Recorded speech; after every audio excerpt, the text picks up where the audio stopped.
On Nationwide this evening, it's one of the largest Irish pilgrimages abroad each year. We join the Dublin Diocesan pilgrimage to Lourdes. This trip by the sick and the faithful is supported by a team of volunteers with medical backup and with the spiritual guidance of the Archbishop of Dublin, Dr. Diarmuid Martin. You're welcome to Nationwide and you're welcome to Lourdes, where we join the 65th Dublin Diocesan pilgrimage. We're here with 2,000 pilgrims as they journey around this world-famous, venerable site in the time-honoured tradition of the pilgrim and, as is the wont with Irish people, with constant smiles, good humour and deep devotion.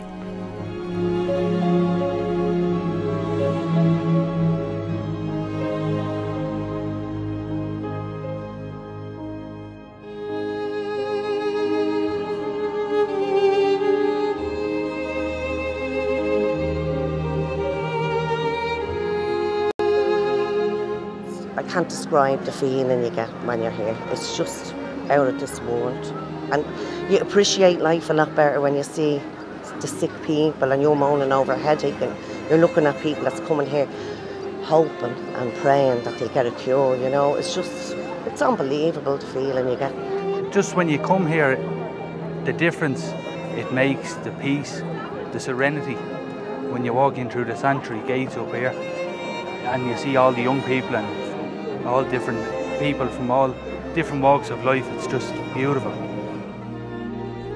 It took 7 specially chartered flights to move this army, which includes 175 sick pilgrims, 60 nurses, 8 doctors, 560 volunteers and 300 young people and students, all paying their own way and all here to give special care and attention to the sick and infirm. It's been life-changing, to say the least. Before I came, I was very sceptical, especially in the days leading up to it. But I mean, I've made great friends, had great conversations, a lot of new people, old and young. The pilgrims are very happy, and it's very rewarding when a pilgrim gives you a smile, or a hug, or a handshake, or any token. 200 million people have visited the Lourdes Shrine since 1860. It all began on the 11th of February in 1858 when a 14-year-old local girl, Bernadette Subaru, claimed to have experienced apparitions by the Blessed Virgin Mary on 18 occasions, and of course the rest is history.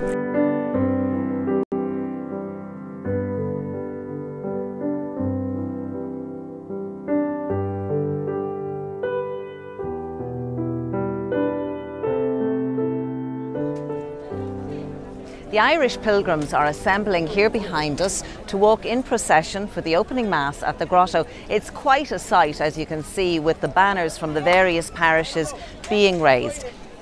The procession takes quite a while to make its way to the grotto for the opening Mass. There are 2,000 pilgrims from the Dublin Diocese.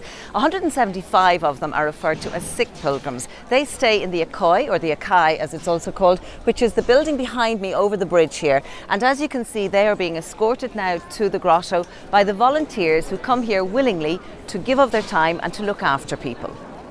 Now, the pilgrimage is led by the Archbishop of Dublin, Dr. Diarmuid Martin, and so it begins.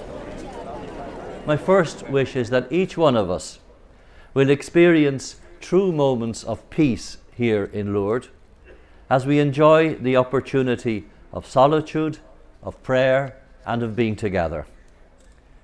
You see, Lourdes turns the tables on how we often think and act.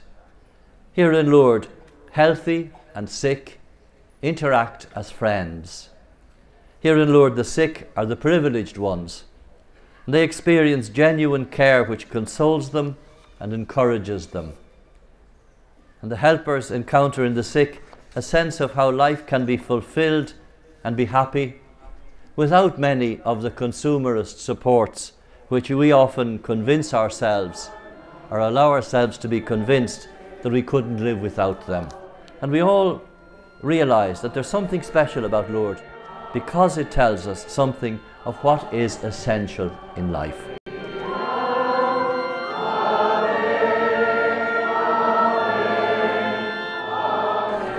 This is a very special moment. The Dublin pilgrims assembling on the steps of the Rosary Basilica here in Lourdes for the pilgrimage photograph, a cherished memory that everybody will bring back with them. Archbishop Martin is there under the Dublin banner, and you know, during the week he makes a very special effort to speak to as many of the pilgrims as he possibly can. He sees them in the streets, and he also visits the hotels and the hostels where they're staying. 1, 2, 3, please don't move. Thank you. Archbishop Martin, this is the 65th Dublin pilgrimage, so they go back to 1949. It was a different story getting here way back then, wasn't it? I came here first in 1962, and we headed out from Westland Row after Mass to Dunleary, to Holyhead, to Dover, to Calais, to Paris, and then eventually 1.5 days later down here. The sick are very privileged people who are part of this, I suppose, in keeping with the whole message of Lourdes. You know, a lot of these sick people, when you get to know them, you see a lot of them are very lonely people. Some of them live on their own, and it's great to get a bit of attention, you know. Very often these young men and women will come to me and say, you know, Archbishop, these sick people are happier than we are. And it's an amazing encounter for the young people with the reality of these are pretty bright young boys and girls, a lot of them going places. And they suddenly realise that there are deeper things in life than just personal ambition.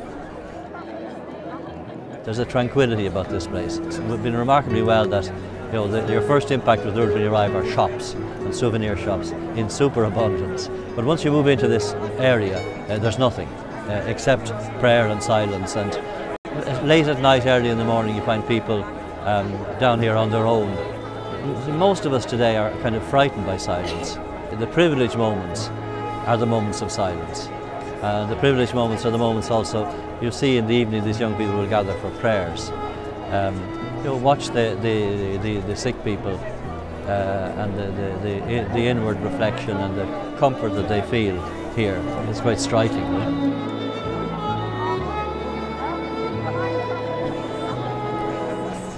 In our country, we're still, I suppose, reeling and coming to terms with the scandals and the revelations that came from the Catholic Church. So it must be very heartening for you to think that the numbers are growing. Well, the numbers here are growing, and you know, these are people, as I say, we have a lot of future leaders who are here, and they're touched by what happens here, and I think they're touched by the experience of church that they find here.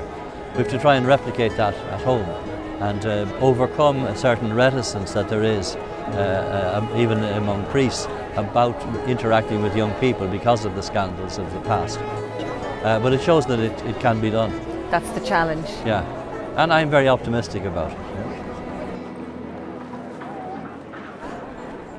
The Irish pilgrims wind their way through masses, services, processions, all synonymous with this town that they've adopted as their own. It's also a great time of sociability as well. They get together for meals, for chats, and there's the odd fun music session at night. And in the midst of all of this, we have come across a young Wicklow man, John Harney, who I think it's fair to say, John, that you are bucking the trend for young Irish men because... I am studying in Maynooth for the priesthood. I have just finished my second year there, and I'm entering into the theology stage of the formation. So it's kind of the home straight in some senses. I'll be doing a bit more parish work and more theology. I studied philosophy before, so now it's really getting into the heart of the matter. You're a rare breed. Yes, there's not as many of us around as there was. And my own story, I suppose, is similar to other guys, that my journey came from the corporate world. I worked in finance, and I was training to be an actuary.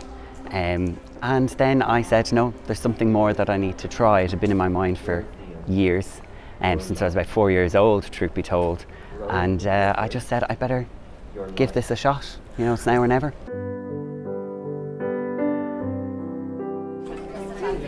This is the Écaille de Notre Dame, and this is where the sick pilgrims are cared for. We've been here since 6 o'clock this morning, and it was very quiet when we arrived, but as you can see now it's a hive of activity because there is an army of volunteers and nursing staff who help the sick pilgrims to get ready for the day, to get up out of their beds, to be dressed, and now they're going off to have a good hearty breakfast before they embark on the day's pilgrimage. In the name of the Father, and of the Son, and of the Holy Spirit.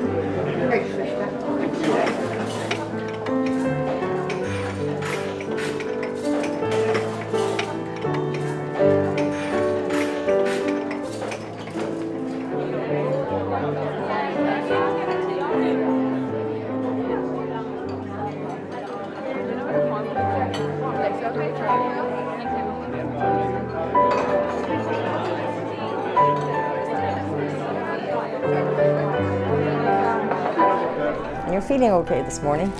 That's good. That's good, yeah. You're Rosaleen O'Malley, do you mind if I interrupt you? Not at You're all. Director of Nursing here in Lourdes. Yes, indeed. And how many people have you got on your team? On our nursing team, we have 56 nurses, all coming from different backgrounds, bringing their own clinical skills and expertise to the pilgrimage. But in Lourdes, we work as a team. We work alongside the broncardias, the handmaids. They're the volunteers, yes, aren't they? the handmaids, and the youth group, the schools group. So we all work as a team. Mary Ormond, a Wexford woman here in the Akai. What's your condition? And my condition is motor neuron. I was diagnosed about 2 years ago, and this is my first time to Lourdes as an invalid. I was here first time when I was a teenager. And what is your experience this time around? Well, I feel that I'm being embraced by a lot of love and kindness. The organisation and the care and the kindness that's been shown to me and everybody else is absolutely superb. Here I work as one of the medical staff on the team. I'm a consultant gastroenterologist in Beaumont Hospital. I suppose it's fair to say a lot of the people here are sick or frail.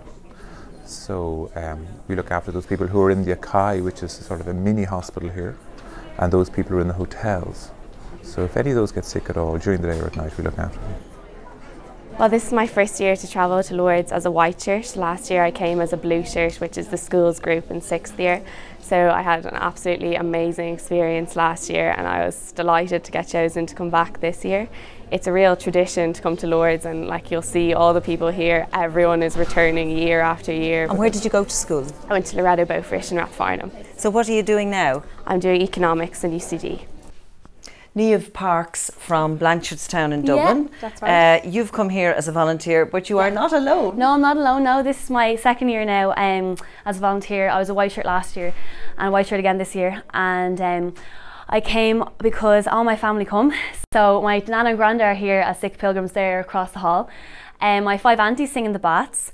My 2 uncles are here. One of my uncles, he's head of the ref, and then my other uncle, PJ, he's here on this ward with me as well. And my 2 cousins come as well as helpers. So my cousin Alan, he's head of reception, and my cousin Alva, she unfortunately couldn't come this year. It's like after 12 years because her best friend's getting married, so she couldn't make it this year. But she comes every year as well. So it's a big family affair.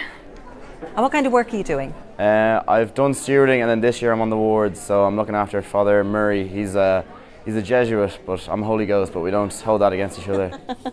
And do you have good fun while you're here? Because I know it's hard work. Oh, the hours are tough, but what you do instead is what you're doing outside of here and in here as well is a lot of fun. It's sort of it's the main drawing back factor as well. So that's why you come back. Like some of my friends ask, oh, why would you go to Lourdes? Like, what is it about? You can't really explain it at all. It's one of the toughest things I've had to try to explain. But it's the people you meet. It's definitely the people you meet. And the pilgrims themselves, they love it, and if you're enjoying it, they're enjoying it. So it takes a lot from what you do to help them enjoy it more.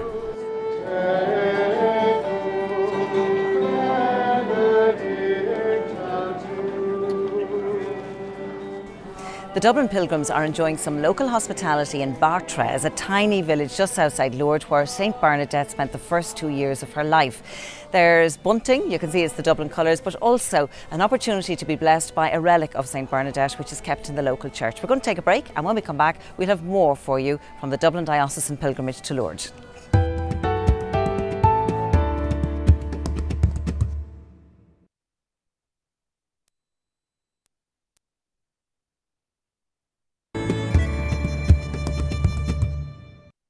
You're welcome back to Lourdes, and you're welcome back to this special nationwide programme as we journey with the 2,000 pilgrims who have come here as part of the 65th Dublin Diocesan pilgrimage. There have been 69 miracles or healings officially recognised by the Catholic Church over the decades, but the Dublin pilgrims don't come here just looking for miracles. Neither is there an atmosphere of sadness or despair here, even though many of the pilgrims are terminally ill and may not have many months left to live.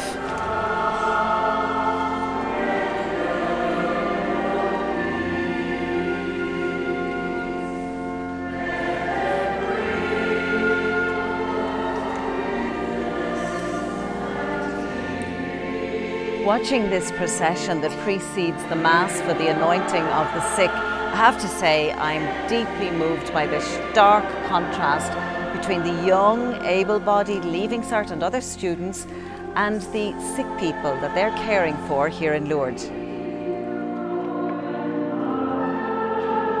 Each person has their own story. Pain and suffering is not something that Dublin pilgrims shout about. They're not here just to find the miraculous cure. It's about much more than that.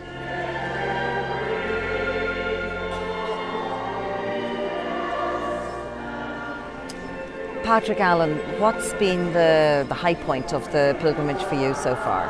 The high point of the pilgrimage for me so far, Mary, would be the extraordinary help that I've tried to give, the smile I've tried to bring to so many of these pilgrims' faces. And I suppose the sad thing for me in that is that my grandparents all passed away before I was 4 years of age, so I never got to experience this type of a bonding with a different age group. And I suppose the one thing you mentioned about tugging on my heartstrings yesterday was a woman. I'm not going to mention her name, but I walked into the ward and I saw her on the ground and we were trying to help her up. And for me, it was quite an emotional thing to see because obviously I've never experienced that before. But then when the team of nurses came in and we all got together and we pulled her up onto her feet, it was a hugely satisfying thing for me to be able to see. I just wanted to experience it. Like, I've heard great stories about it. A lot of people say that you should experience it, so I just saying the chance to come with my school and experience it. And what do you think of it? I love it, yeah. Do you think it has changed the way you view life?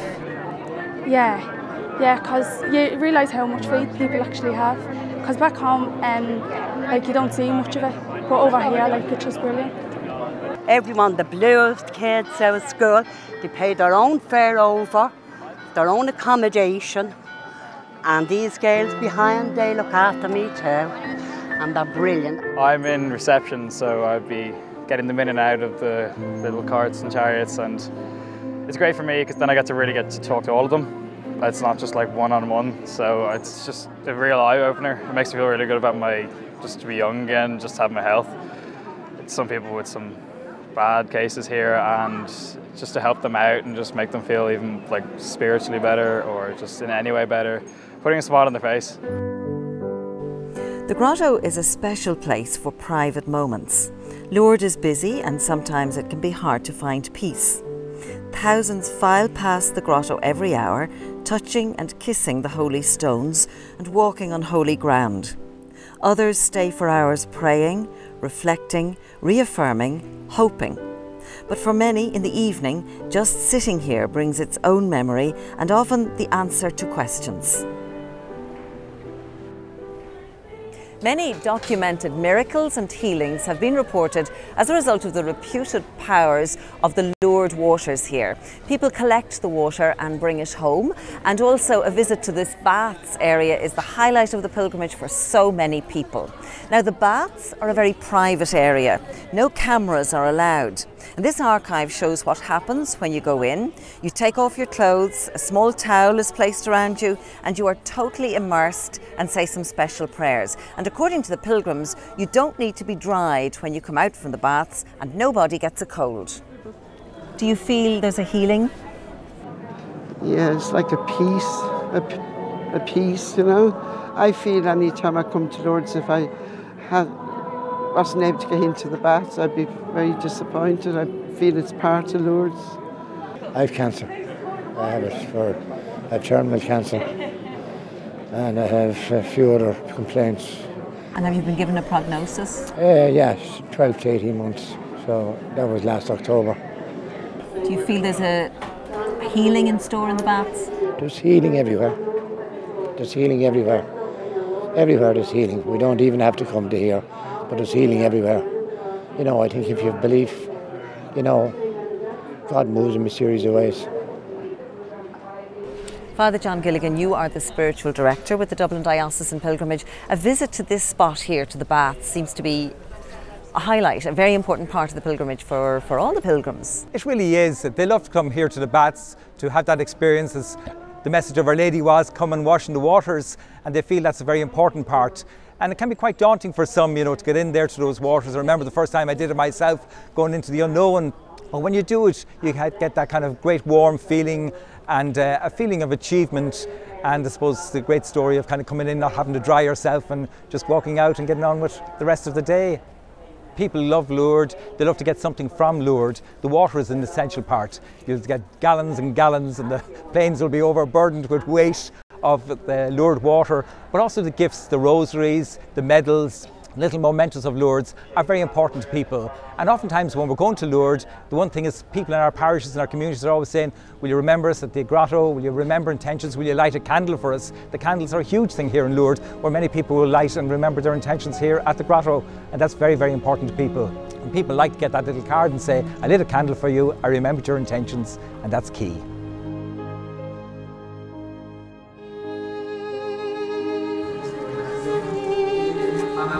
As nighttime falls in Lourdes, the candlelight procession, highlight of any pilgrimage, is a remarkable sight to behold.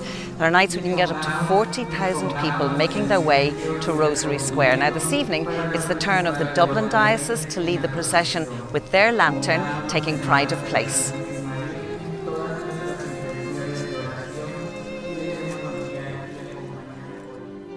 You have a great group of people here from Cabra West. We have, they're marvellous, and they've been coming, some of them have been coming a very long time. We've actually a woman in the hospital who's 94 years of age, and she's coming since 1976 as well.